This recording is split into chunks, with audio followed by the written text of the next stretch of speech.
change. They want me to change, but I ain't changing. Nah, I remain the same. And y'all caught me dancing and shit. And you are now tuned into another episode of Intellectually Petty Radio, brought to you in concert with A Beautiful Machine magazine, as well as the family, the mighty Nerd GJ Radio Network. Y'all already know, man. I'm not gonna keep saying it, but I will. Week after week, month after month, year after year, we only rock with legends around here, and today is absolutely no exception.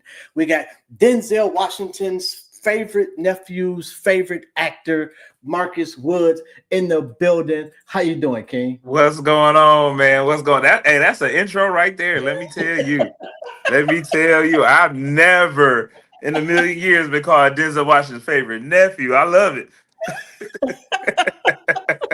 I love it. Yo, how's your family, man? Man, they're doing great, man. They're doing amazing. Mom and pop doing good. They're coming up on 44 years of marriage in September, the anniversary. So they traveling the world together, man. They doing great. 44 years? 44 years. I know, right? Super rare in this day and time. Man, I don't even know if I like nobody. Man, look, 44 days, that's enough. Man, 44 years is incredible. Did you ask them what the secret is? Man, they say God and good cooking. Pretty fucking simple, huh? It's simple. Yo, how long you been acting? Oh man, I've been acting now. Let me see. I'm on 20 plus years, man. I think I'm about like 23 years or something like that now.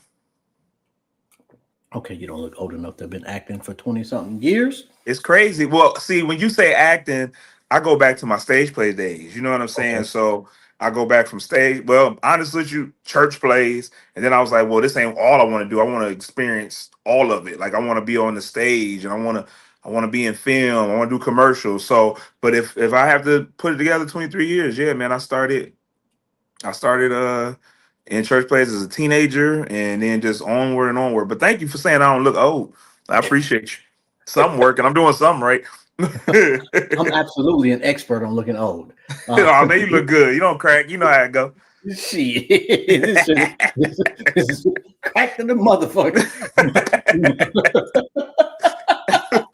But yo, church plays. So were they plays like the church put on, or are they that's literally what it was. The plays that the church put on. So they would have a spiritual message in it, uplifting message in it, but they were just plays. As a matter of fact, the first one that we did, they had like the blueprint of the story, and we had to make up our own characters, and I had to play this gangster, and I was the villain. I based my character off of LL Cool J's character in Into Deep with him and Omar Epps. Yeah, and I think I might have went too far. It was like, hey, I knew then. I was like 16 then. And I knew then. I was like, dang, I like this. I'm the only one doing research, character study, and building and all that stuff. So yeah, it was a little. I was intense at 16. So 16, I'm you're a big dude. I'm certain that at 16 you was probably still a big dude. Like, what was it about acting? Man, my family is a basketball family. Like my dad, he went to Akron University. He could have did a lot of things, messed up his life. He changed it around once he got into his early 20s. But so we was just a big sports family and like basketball and football and stuff like that. But man, I just it was something about it. To be real honest with you, in elementary they had this talent show in the cafeteria, bro. And I did. Then it was like on the spot. I think they were just trying to kill time. And it was like, we want somebody to get up here and do something. Man, I got up there and I did this baseball skit that I made up on top of my head where I was playing the pitcher, the batter, and the umpire. And I did all three. I struck myself out on everything. And no bat, no ball, no glove, no mitt. All I had was a little ball cap. And after I got done striking myself out and all this stuff, arguing with myself, the kids and the teachers were like, oh. And I don't know, man. It was something about that applause and the creating on the spot. I was like, I kind of like this. You know what I'm saying? But when I got into my teenage years, Mm, I used to want to do a lot of stuff, basketball, be a cop. I wanted to go to the army, all this stuff. And I found out with acting, I said, I can be all of these things. I can be all of these things, and all I got to do is go to school for acting, learn it, learn the skill set, build myself up, and I can do all of that. So while one person is trying to be one thing, I could be all these things at any point in my life. So that's how so I you went wear to it. acting? You went to acting school? I did. I went to. I did community college. I went to Wayne County Community College, and I went to Washington Community College. But then I Mm, also went to the Detroit Opera House, um, where Karen D. Ciarah, she studied and acted and broke down everything from theater to film and all that stuff. So that was my extent. I mean, I took some other on camera classes and stuff like that on the side, but that's where my study came from. I started off in theater though. Theater. I always feel like I tell people this all the time. If you want to know how to act, go do theater first. Do theater. I'm not saying your career ain't mm. going good if you're filming or you're not an actor if you've never done it. But if you really want to know how to, if you want to be a movie star, go to film. If you want to know how to act and be a movie star, start with theater. So, with that being said, would you say that Tubi has been a gift or a curse as far as the It's a art of acting? it's a Sour Patch Kid. It's sweet and then it's sour. It's sour then it's sweet. Um, it's Mm, it's good for. I would never because I got movies on Tubi as well. I would mhm. never shut Tubi down or talk bad on Tubi because Tubi gave people a platform to create and build content and gave people careers to this Yeah, day. Um, absolutely. so it's a blessing and a curse, man. It's a blessing because, like I just stated earlier, it's a curse when it became more about the grind and hustle. Get your movies out first. Get 100 movies out. There are people here, man, that'll film 5 and 10 movies a month. You know what I'm saying? So it's not about quality; it's about getting all the content out. You know what I mean? So they don't really care about the story and the acting as much. Some people, and I'm not saying all, some people don't. So you got to Yeah. dig through that mud, so to speak, and find the beauty in it. And then the problem also is that some of the worst things about Tubi have been the most popular things. Isn't that crazy?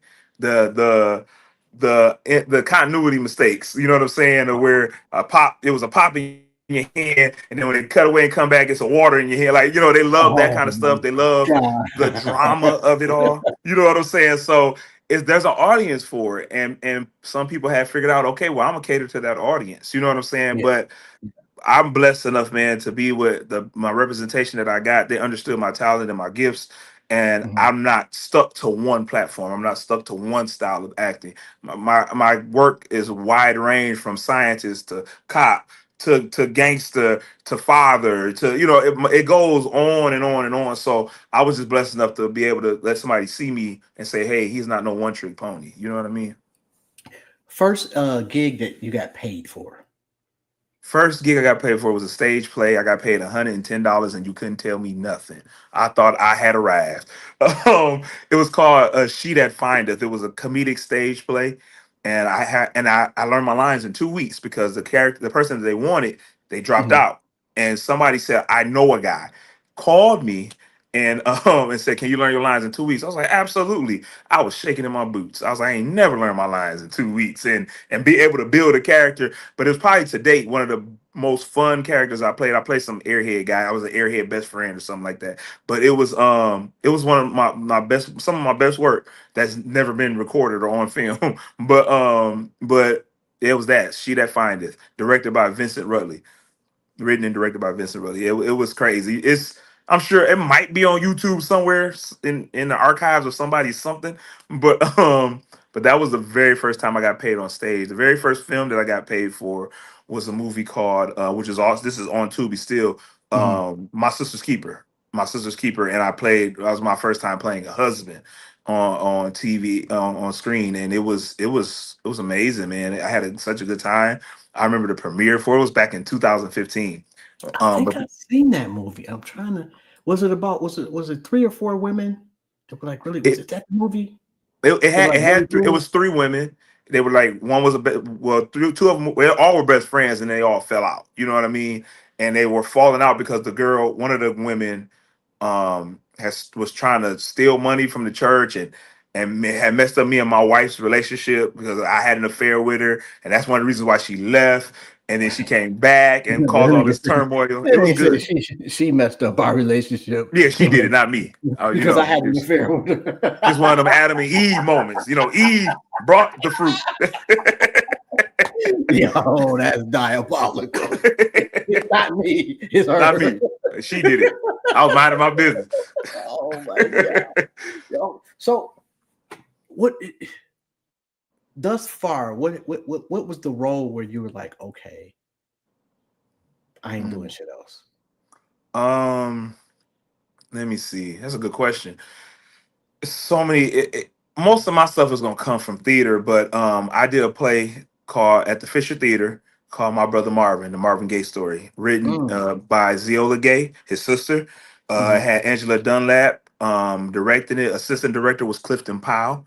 Also mm, starred Lynn Whitfield. When I got to see these greats that we see on TV on stage and how they embody the work. I said, and all I funny story, I only played an extra. I got in on the play because my dad knew somebody and told him mhm, about me. And then I got in. I was an extra. But what happened was the guy who was playing the doctor, who was taking care of Marvin Gaye when he got sick and everything, he was always on a smoke break. And so every time it came time to rehearse this scene, he was on a smoke break. Clifton Powell said, "Who's the doctor?" The stage manager at the time, who I got shout out Mike Lynch, got real cool with him. Mike Lynch said, "He's the he's the doctor." And I was like, "I don't know the lines." Gave me the script, gave me the doctor coat, and said, "Go up there and now you the doctor." And that's how I ended up being able to share lines and scenes with Lynn Whitfield and Clifton Powell. Clifton Powell was also in it. He played Marvin Gaye's father. So it was, man, it was such an experience to be like going back and forth and Jocelyn's lines and playing off of these people. And I said, "Oh yeah, this is it. This is it for me." And that actually was 2017. Yeah, it was 2017. So I was just like, yeah, it's this is all I'm doing for now. yeah, Lynn Whitfield is beautiful. Man, she is, and she's so short and small. I know she's not big, but I'm just saying TV really do add weight and height to people. She is tiny, but she's a beautiful woman, a beautiful woman. Although she plays some fucked up characters and Yeah, too well in it. yeah, It's at some yeah, point that's not acting. That's just speaking of that, yeah.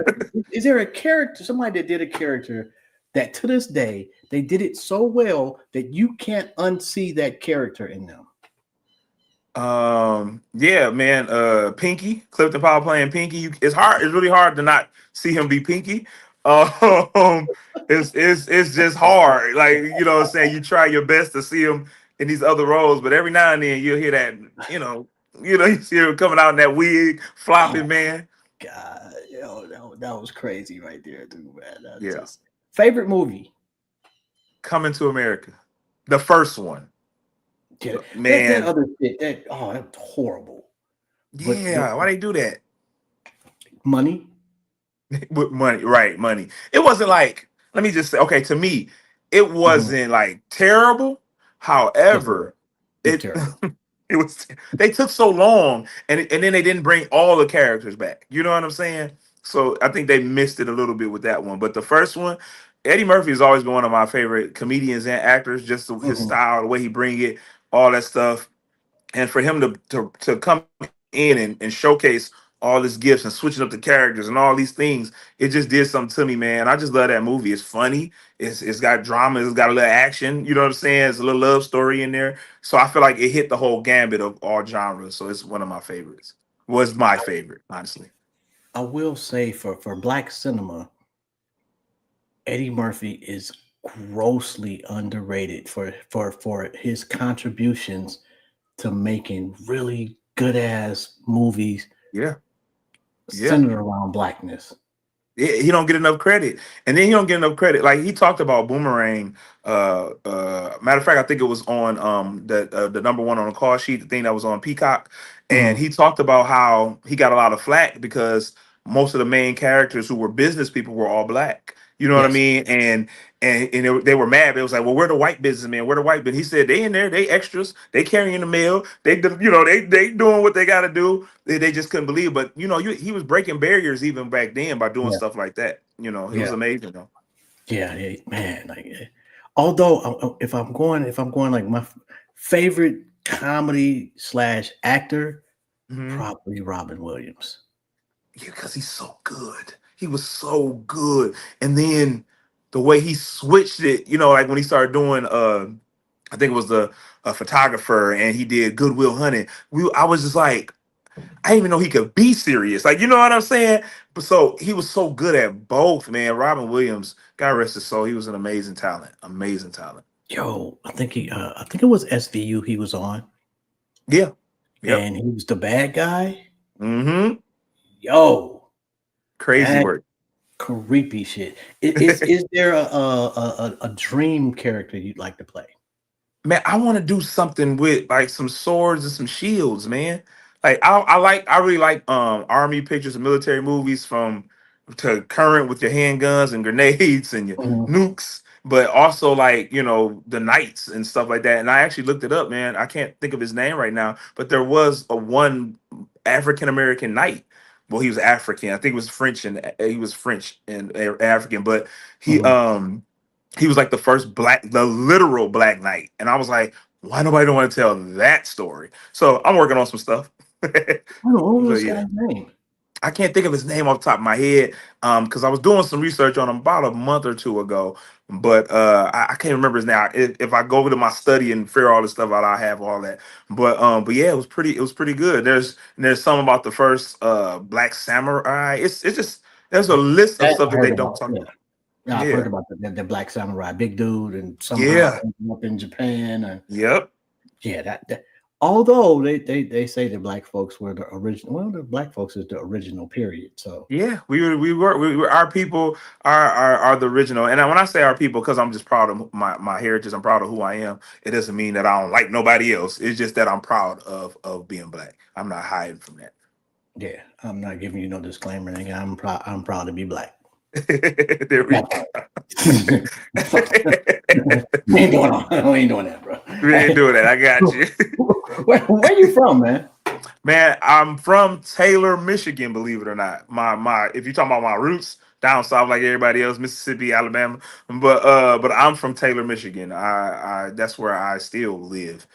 Oh, Grew up there and everything, which I appreciate because I got to see a lot of, in no. good old Taylor, Tucky, you get to see a mixture. So, I hate Taylor, Michigan. I'm just gonna be honest with you. It's my worst coochie misfire ever. I drove. This is when I was a teenager and shit. Drove out to uh-huh. Taylor. I'm from Detroit. Drive Okay. out to Taylor to see this young lady, beautiful young lady. I get out there, nothing. I get Oh, nothing. I'm I'm sorry, driving man. home. First off, I'm disappointed, and I drive home, and it is the downpour that Noah experienced. This shit was. I could not see 6 inches in front of the car. What normally took me 45 minutes took me like 3 hours to get home.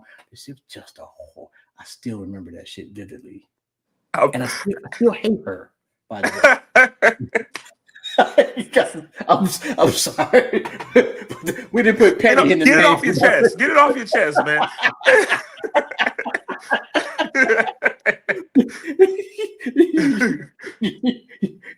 Oh, okay. So, do you write? I've just started writing, man. Really just started experiencing writing, so it's new to me. So I'm new to it, but Mhm. I'm learning my style and and how I get to the meat and the potatoes of the story. But I just started writing, literally just started. Difference between the play and I don't mean as far as the what's required of you, but the feeling that you get from doing a play and from doing a movie. Now I only can say this because this is how the great Denzel Washington said it, and once he said it, it resonated with me. Mhm. The only difference is the only difference is outside of one is live and happening right there in front of you, and the other one, they can take more than one take. He said that film is a director's medium because you can be given the performance of your life, but they might be zooming in on your hand. You get what I'm saying? Because the director was just trying to tell a story through the lens, Mhm. where the stage is more so for the actor because you're carrying the story. You're literally carrying the story, and people are watching it happen live. But he said the only thing that you have to do is tell the truth, and if you tell the truth, the feeling will still. feel the same on either platform, be it on in film or on stage. If I'm being honest as that character, I'm gonna feel like I accomplished what I needed to, because it's not necessarily about the claps and the applause, but it's about, was I honest on that stage, and did I take those people out of their world, be it stage or film, Mhm. and did I relieve them for 2 hours or so? You know what I'm saying? So the only difference to me would be, one is live and the other one you get a couple chances to mess up. Can't mess up on live. You drop a glass, you got to sneeze, you cough, you fall, you break your leg, you got to finish that scene, and What then you went to ever that curtain farted on close. you ever farted on stage? Oh yeah, plenty of times. I'd be nervous. I don't know Nigga, what people think. really? I'm nervous all the time. You shitting me, right? No, bro. Let me tell you something. I All this talk about, I'm so confident. Just because I'm confident in what I do, don't mean I don't get nervous. But what I do is I trick myself. I found this out. I said, when I'm excited and when I'm nervous, I do the same thing. I sweat when I'm nervous. I sweat when I'm excited. My heart beats fast when I'm nervous. My heart beats fast when I'm excited. So I start flipping it, like saying things like, I get butterflies or bubble guts when I'm nervous and when I'm excited. So I said, you get to choose which one you are. So I tell myself, you're not nervous, you're excited. You're excited. You're excited to be here. You're excited. And I take that energy and I channel it into the performance. But yeah, farted. Most Yeah, I feel sorry for every castmate that was that, behind me or around me. that's great. I'd be so mad at your ass. Worst thing you've heard the audience say while you were on stage. Worst thing, actually called, okay. The worst thing that ever happened was I had to, and we well rehearsed. Shout out Shantae Delon. We did this play together, and I had to slap her. Obviously, I didn't slap her. We timed it. We worked it out. We choreographed it. Her sisters were there, and her family, and some of her family members were there. When I did the slap, she sold it so good. They ran up to the stage like, "Who do you think you are? We finna." And I'm just like, I'm in it though, and she's on the ground like, get away from the stage. Like, so that, I thought they really was gonna get at me. I really did. Like, that was the worst I don't know. experience. I don't know if that's the worst or the best compliment. I think it might be one and the same a little bit.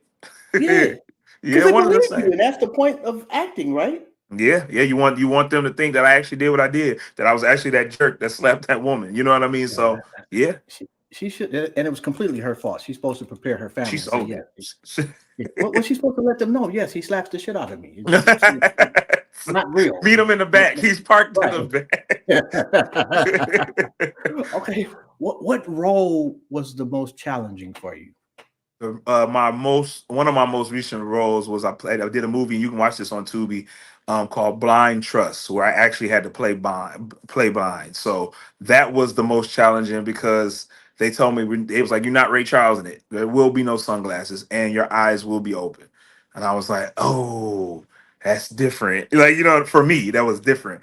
And it was, I ain't gonna say it was challenging while I was filming, but it was Mhm. challenging preparing it. And I did a lot of like research. I was looking up a lot of stuff, searching a lot of stuff, and I found this one young lady who went blind, because my character doesn't start blind; he goes blind later in life. And so Mhm. I found this young lady at the age, she didn't go blind until the age of 14, so she still had her sight. And I was wondering how I was going to do my eyes, like, was going to be wide eyed, can my eyes blink, whatever. But she said, when you go blind later, your eyes still operate as if they're You can not see. blind, because you went blind later. So you still had the operation of your eyes to be able to, to go close them and stuff like that. But her eyes were very shifty, but she had practice to make them not. So every now and then they would sit, they would sit still like our regular eyes, and then after a while it would shift sometimes. So that's the approach that I took. I studied that young lady and I took that, but that was probably the most challenging. Okay. I ain't being funny here, but if she's blind, how did she know that she fixed it? It was crazy. She said she still couldn't feel them, which was crazy. So she could feel when they were shifty. She couldn't see now. So she didn't know like if the room was shaking or nothing like, but she could feel her eyes shifting. It's something, man. You know how they say when you lose one sense, the other one's Yeah. heightened. So Yeah. her so she could feel her eyes moving and shifting. It was crazy, man. It was crazy, but she helped me out. She helped me get book the role and tell the story. Is there something you turned down that you regret turning down? Uh no. Now that I think about it, no. Well, They called me in to do Straight Outta Compton to play Ice Cube, no, play Dr. Dre, and I didn't turn it down. Yes, I did. I didn't even send an audition tape because I'm like, I'm not Dr. Dre. We don't look alike. We don't sound alike. This is a movie about the Dr. Dre and everybody else in NWA. And I was just like, it's not me. I didn't even want to waste their time. So, Did you but see the looking, movie? I did. It was a phenomenal movie. When I look back, I was like, should at least audition. Would have changed your career a little bit. You know what I mean? So that if I had to pick one, but I made amends with it so long ago. So if I had to pick one, though, I'd say it was Straight Outta Compton having the opportunity to audition to play Dr. Dre. Okay, you crazy for that, bro. I know, man. I'm Okay. okay with it now. You can call like if you'd called me crazy when the movie came out, I probably would have like jumped out a window or Oh, something. yeah. I know you was kicking yourself there for Oh a man, good few months. oh yeah, I was. It's a phenomenal movie though. Phenomenal movie. Now, as far as your representation, how does hmm that go? Do you actively search somebody out, or do they come to you and say, "Hey, I like what you're doing," blase? Do they have to sell themselves to you? Well, the funny thing you say that, man. Shout out to Benny of John Thomas Talent. I love Benny so much. I was looking for Benny. You know what I mean? I was on the prowl for to be managed by him because I felt like he knew how to take care of talent. He had Mhm, all the resources and everything. So with Benny Taylor, I just said, man, I want to work with him. And it took me like 5 years to get with him. Because every time I would see him at some type of event or he would show up and he would be catering to his clients that were on this set where I was on, mhm, and for a long time, I didn't have man. Everything I was getting on my own. Even before I even had an agent, I was getting everything on my own. mhm, And I sought him out, and he just was like, "Oh, you don't need me," because he let me know later. So many people say things and they don't follow through. They don't really want it. And so it wasn't until in 2019 where I did Empire right before the pandemic. I was in season 6, episode 3. I played the character Roland, who was cousin to Becky, Gabby Sidibe's character on Empire. I did that, and I shot Benny over everything. I sent him my resume, my headshot, that clip, and a message. I said, "I'm ready." And then his next thing was, "I was waiting on you," and it was the rest was history. But I had to look for him. I all of my representation. Well, when I got with Benny, then I hooked up with another agency. But before then, everybody else, I had to go look for them. I had to go look for them. mm. Yo, what was the Yeah. Empire joint like? Oh man. Let me tell you, I always say this first. The food was amazing. The food was amazing. I had my own trailer. Um, Again, I think my brother Marvin working with Clifton Powell and Whitfield kind of prepared me to be amongst Mhm, the people that we see all the time on TV. It was amazing, man. It was an experience. It was like I was made for it. Like I was. It was my time to be there. I was nervous though. I'm gonna tell you, I was nervous. Like, again, there we go again. My nervousness and excitement. I was nervous because I didn't want to mess up. Because sometimes you book these big roles, man, and you can do the whole thing, film it, they'll pay you, and then when it come out, they edit you out. They'll completely cut you out the story. And you were on it, and you be telling your family and friends. It happened to a friend of mine. I was on Superman, not the latest one, but the one mhm, before with Henry Cavill, and it was I'm on Superman, had everybody come to the movies and everything and watch the movie from beginning to end. I'm talking about got family all in the theater, and they didn't even mhm, they edited them out. You know what I'm saying? They edited them out, but so I was nervous for that. I was like, I hope it don't suck. And then they edit me out. You know what I'm saying? Nobody gonna believe I actually did it. But no, it aired and everything. It was, I mean, it was a beautiful experience. I was at a whole nother event when it aired, and my phone was blowing up. I didn't watch it till the next day, but everybody was calling and texting. Social media went crazy. I had new cousins I ain't know I knew. You know how that go. You start getting on TV. You know you got family you ain't know family. You know what I'm saying? But it was such an amazing experience. I love it. I can't wait for more experiences. Like I've had some more like that, but if you want to think like on a national level, that was to date probably the most renowned one, I would say. Okay, and here's a question that I ask everybody that comes on the show. Has absolutely nothing to do with nothing, but Okay. here it goes. You are sitting on a park bench. God sits Mhm. down next to you, and he or she says you can ask them one question. What would it be? Ooh. how can I be more wiser to help just people with their issues and problems? I always thought if I know more, I'm a little bit more wise. Because I feel like when you're wise, you're settled. If you're Mhm. wise, you're not emotional. It's just wisdom. If I have that, I feel like I can better help the world be better, if that makes sense. So I asked him, how can I be more wise to help the world? Yo, man, since I got the gray hair, people be expecting me to have this miraculous shit to say and be super fucking wise. Hey, nigga, I'm just an old stupid nigga. I was This is dumb. me. It hasn't changed much, you know. Like if you expect some we shocking shit, it's not coming from me. Hey, we need you. We need the balance. That we need you.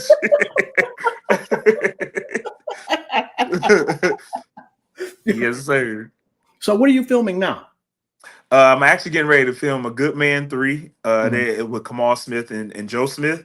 They're doing that third one, and then right after that, I'm doing a movie called The Upper Hand, where I will be playing the villain, which I'm excited about because I don't get too many villain roles. But so I'm excited about that. I'll be playing the villain in that. But Kamal Smith and Joe Smith, A Good Man 3 is first, and then with Darren Brown, I'll be filming The Upper Hand. Yeah, see, I just sort of happened to have had all of those gentlemen on the show. And Wow, yeah, speaking of Kamal is that's a beast cool. actor. Oh, did I freeze? No, no, no, Did you no, freeze? no, I don't Are think we so. frozen? No. Okay, good. Oh, yeah, you creeping me out. Like, my shit is working over here. Okay. Who's your favorite actor? Denzel Washington off the top, but a second, a close second would be Gary Oldman, but Denzel first. Really, Gary Oldman. So Gary Oldman, matter of fact, they did a movie together. They did Book of Eli together. Gary Oldman was the guy that was running the little town. Denzel was the blind superhero, basically, and they were all fighting. And Gary Oldman also did The Fifth Element. He was the one trying to chase Chris Tucker, Bruce Willis, and Yeah, that's yeah. embarrassing. So That movie was fucking horrible, bro. it was Like, terrible. It was yeah, so bad, so just bad. It was except so it was so bad. It was good. It was like it had turned to a cult classic. It's so bad. man, no, no, no, no. And Chris Tucker, like, whoever was Chris Tucker's agent at that time should not be working. Terrible. But it got Yeah, him a check. but all money ain't good money. Oh, you know what? I'm glad to hear you say that because most people don't say that. All money ain't good money. You know how many roles I done turned down because it just don't make sense for me. So nah, that's not for me. I'm gonna do kind of control to which way I want my career to go. How being that you're a bigger dude, people would probably think bad guy off the rip. Big black guy. Hmm. I'm the angry nigga on stage or on camera. um, Was it an intentional plan of action from day one to not get typecast? Man, I was the big black nigga in everything for the longest. I was the gang. I was gangster 1, 2, and 3 for the longest. I was the drug dealer for the longest. And I told myself, really, the only way to change the No, narrative one, is two, and three though, bro. the 1, 2, and 3. You hear me? But I said I'm gonna change it. I started going off of roles like the cop or the good husband, and now it seems like I've been kind of stuck in those. So I'm excited to get to being Mhm, the villain again. I do have a movie coming out. It's in festivals right now called The Rose. It has this Quentin Tarantino type of style to it, mhm. where they tell the story in reverse. So it's going to be really good. But I play a villain in that too. I'm talking about a axe wielding villain, like just, and I got my whole crew, and it's a good one. But it is in it's in festivals, doing this little festival thing right now. But Mhm. that is a good one. But yeah, I just said I'm just gonna start saying no to certain things. I'm gonna start saying no to Gangster 2. Well, Gangster 2 is gonna be on blah blah blah. Well, if I play Gangster 2 on this national level, that's what I'm always gonna be. I'm the Yeah. type of actor where I want to juggle all roles. I want to try everything out. Well, mostly everything. I want to try everything out because I want to show my range. I want to show my range. What is an absolute no unequivocally, period? For me, I Mhm. don't I don't I don't want to have to play any homosexual roles. It's just something that I prefer not to do. I feel like if you want those roles played, there are actors who can do that. They literally, in that whole community, there's actors that you can go and get and they can play that role 10 times better than me. Yeah, that's just kind of weird to try to just make somebody in the sun. I think it's more of a control issue. Yeah, I ain't got to do that, but I got love for everybody. I don't, I got love for everybody, but I feel like that's just not again, that's not the way I want my career to go. I'm going this way with my career. How do you dissect a script? And matter of fact, hold on, do you dissect it based on the character you're asking to be played, or as a whole? I dissect it as a whole. Well, I guess both of them sort of, but I dissect it as a whole first. I got to figure out what this world is, who are these people in this world, how those people Mm, affect my character, and then it's what does my character want. Even after reading the script, even if I know, let's say at the end my character loses, but what is the win? Because every mm, character is chasing their win in a movie or or a stage play, but you're always chasing. You want something, and even if the scenes don't show it right away, they build up to it. So you want mm, to win in every scene, but you have an ultimate win, an ultimate goal. Even if I know I lose at the end, how does he act when he lose? Why is it so important for him to win? To win, you know what I mean? So it's just I break it down like that. I figure out what this world is after I'd read it a minimum of 3 times. I got to figure out what this world is. Who are these characters? What do they want? And then I break it down more into what does my character want? Who is my character in this world? What made my character the way he is in this world? You know what I mean? So, mm. and I figure out ultimately I figure out what his win is. Best movie that you auditioned for that you didn't get the part. Oh man. So it was this movie Kevin Costner did. I can't remember the name right now. It's gonna come to me in a minute. But I auditioned for this. Me and Benny, we he auditioned with me, he helped me out with it, and we Mm, did it. This would have changed my life. This would have changed my life. This movie was a 4 movie deal. My character appears in 3 of the movies. Well, maybe I'm not saying the name because I've been told not to say the name, but Kevin Costner was in it. But and I auditioned for it and I booked it. Benny calls me, tells me you booked it. I'm like, oh man, finally, this is the one I've been waiting on. And maybe like 2, 3 days later, they call back and they switched the race of the character, and it went another way. Oh man, I'm talking three movie deal for me. That's consistent work. The money was the money was amazing. But more important than the money, it would have opened up the door to the world to who Marcus yeah, Woods is. yeah, And that would have opened up so many things, but it just wasn't the way God played it out. It wasn't my time for it to go that way yet. So I'm on this journey doing that. But it hurt me for a minute. Hurt me way more than NWA because I actually yeah. auditioned for that one. Like, you know what I mean? That I Strata Compton, I kind of just pushed to the side. But that movie, I wanted bad. I wanted it bad, but I didn't get it. But it led me to another movie, which I just told you about, The Rose, which I worked with the DP on there. He worked on the first Avengers. The sound guy had won an Oscar, so I still was able to take that loss and turn it into a win. But the initial, yeah, it smacked me in the face, man, hard. Is it okay if I hate on Kevin Costner? I don't want to fuck up your career. Uh, don't do it at my expense. No, yeah, I believe it alone there. You lucky, Kevin. No, I got some shit for you.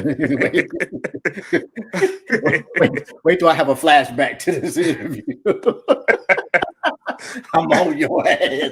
Oh, Shout out Kevin Costner. I'm just saying. Yo, Yeah. okay, so what's the goal? Like individual goals? Is there something in particular that you like? Okay, I gotta have this before I'm done.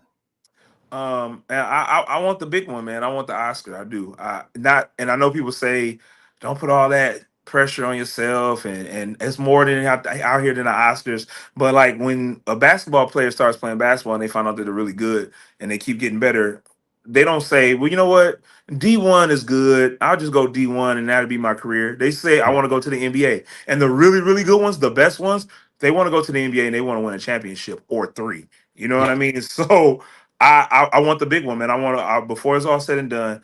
I want to be able to look at on my dresser or wherever I'm gonna keep it at, and look at my Oscar and say, "There it is. I won best lead actor in something." You know what I mean? Best supporting male actor in something. You know what I mean? It's just, or even if I direct my own. I win one for my own film, but I want it. I want it. I want the big one.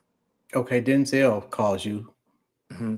and it's basically the God question. Only it's Denzel in relations to your career. Hmm. What advice do you ask him? Oh man, I'm asking him how how did he do it, and how did he stay as integral while doing it? And yeah, that's it. I'm asking him how'd you do it, and how'd you stay integral while doing it? Which is And then crazy.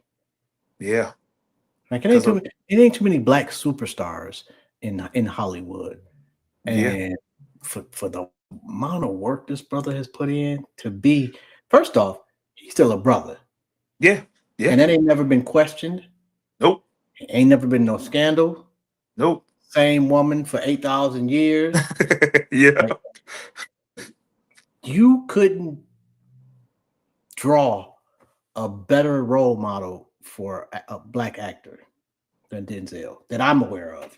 Not to me he's the blueprint, man. He's the blueprint of how to do it, and how to do it so gracefully, and doing it so strong, like you said, and still being a man, let alone a black man. Like, he's a man's man. And that's it for me. That's the questions I would ask. That's hopefully I get to meet him before he is all said and done. Even if we don't Mhm. work together, I would love to work with him. But I would love to meet him and really ask him those questions. I believe I will. I think you will too. And actually, he seems to be one of those guys that when he comes upon somebody, a young brother or sister, that he easily imparts wisdom. Like Yeah. it's part of his job description. Yeah, and I that's one of the things I love about it. I feel like, how they be calling him Uncle Zell. Like, I feel like he my uncle for real. Like, hey man, shut up, Unc talking. Like, you know what I'm saying? But Yeah. like, that's how I feel. That's how I feel. I love just his career, and how he embodies everything. And then, like you said, he's never afraid, or he never withholds information or nuggets. He's always willing to give. Now, who I wouldn't have wanted to have been was Sidney Poitier, Woo! and I'm gonna tell you why.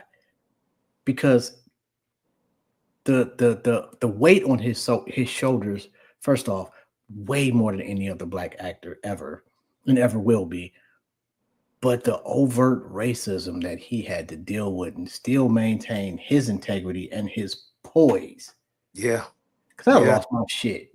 I think a lot of us would have, my dad always say, man, the first one through the wall gets hurt the worst. You know what I mean? Mm. So he was the first one through the wall. It hurt. You know what I mean? It hurt. You had your Harry Belafontes and all this stuff, but he was the first one through the wall. He's the first one Oh, really went through it. and I don't even want to talk about what's the sister name that won Academy Award. Actually, I believe she won for Gone with the Wind, and they would not even let her walk through the front door. Ain't that crazy? Isn't that? And then of course you got your Hattie McDaniels and all these other people. But And yeah, that's what I'm talking about, right? Yes. yeah, yeah. So isn't that crazy? Performance of a lifetime, and you can't even walk through the front. Man, and they didn't film the shit. Isn't that crazy? Well, they didn't show it. I don't know Right, what because they they said. probably somebody got the footage somewhere. Yeah, I because guarantee I you. believe I saw a picture with her holding. And I could be wrong, but I'm pretty sure I did. But yo, man, some of the shit it's just, I just, it just, you just thankful that somebody had the ability to withstand some of the shit they had to go to, Yeah, yeah. so that you and I can have this conversation.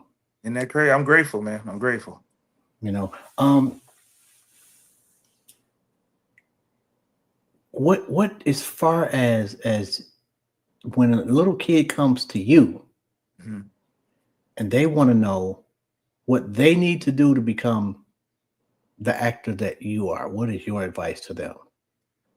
Well, I can sit down and I can tell them to take every acting class that I took and study every film and do all these different things. But the main thing that I always tell everybody is just keep going. When you book that role, just keep going.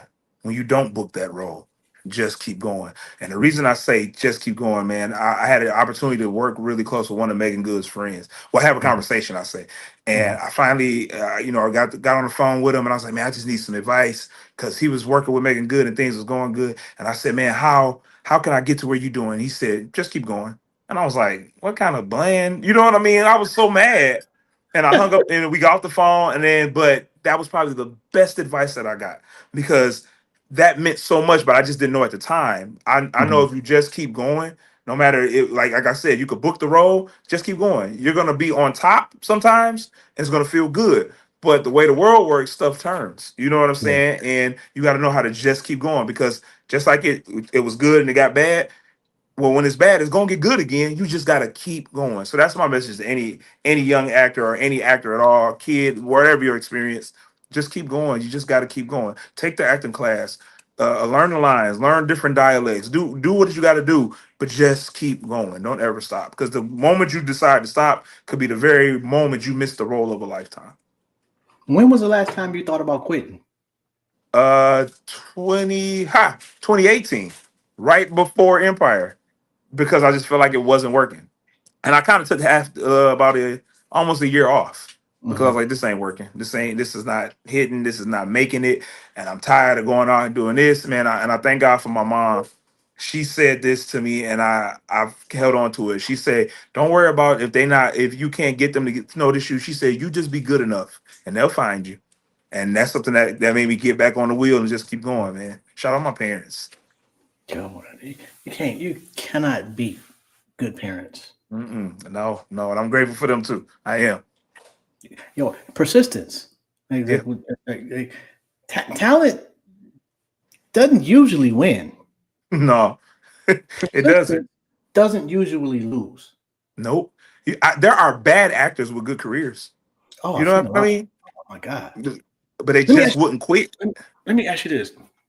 Who's the best role player actor that gets a shitload of work that most people don't know their name?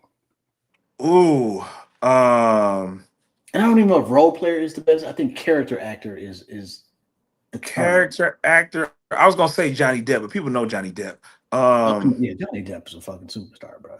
yeah, he's a superstar. He just I think he just won an Oscar, got nominated. I can see his face, but Jeffrey Wright, it's phenomenal. Oh, yeah, Yeah, with the yeah, glasses, bright yes, skin. yes, Jeffrey Wright. He doesn't yes. get enough. He's amazing, man. But Oh, people I don't was know his thinking, name. You know what I'm I was saying? thinking of old boy with the fucked up eye in Adam Sandler movies. Oh, I can't even call his name right now. Oh, it's gonna come to me. Now I'm being bad, messing up these names on live.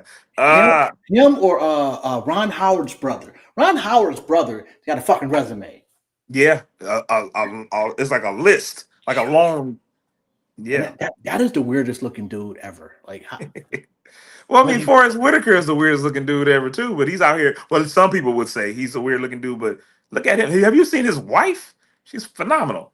okay, when you rich, man, it helps. Yeah, it helps. It helps a little, just a little bit. Although what the Bumpy Johnson role, oh yo, Forrest Yeah, Whitaker, you did your thing in man, that he one. did his thing. He did. What's that?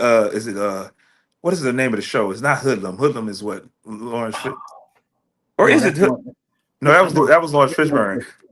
Oh, I cannot remember the name of it. Harlem. Is it Harlem? Something. Yeah, It I might thought it be. was. Yeah, See, now I gotta look this shit up, man. I believe it's Harlem. I think that's what it comes on. I think it's on like Hulu or something or Peacock, one of the two. No. Oh fuck, man! I swear, man. I hate modern technology sometimes. It's like, bro, I didn't ask you for this shit, and you gave it to me anyway. Wait a minute, it's not Hoodlum, no, but he played the same thing. The Yeah, Godfather I of thought it Harlem. was Harlem something or No, it's the not One Godfather of Night in Harlem. Harlem. It's Harlem something. The Godfather of Harlem. I don't know. Can you hear me? Hello? Can you hear me? Trying to see what happened here. Uh-oh.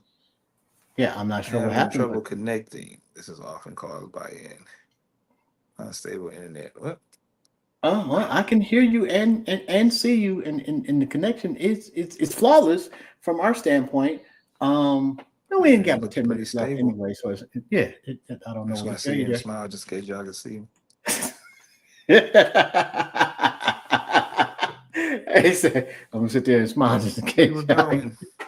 I don't know what to tell you, bro. Hold on. Let me see if I can take you off and add you back to the stage. And maybe that helped. Did that help any? All Can you right. hear me? I think I'm back.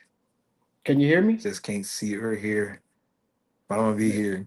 Nah, I don't know what the problem. I'm sorry. And John, this is not my fault. This is blame StreamYard. I hear you now.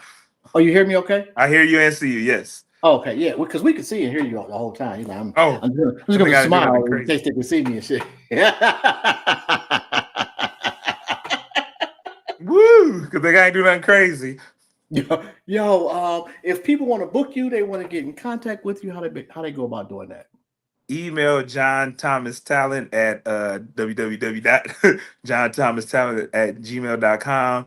That's who I work with. That's where I go through. And you can also go to Fergus Mayer Talent Agency. That's my agent.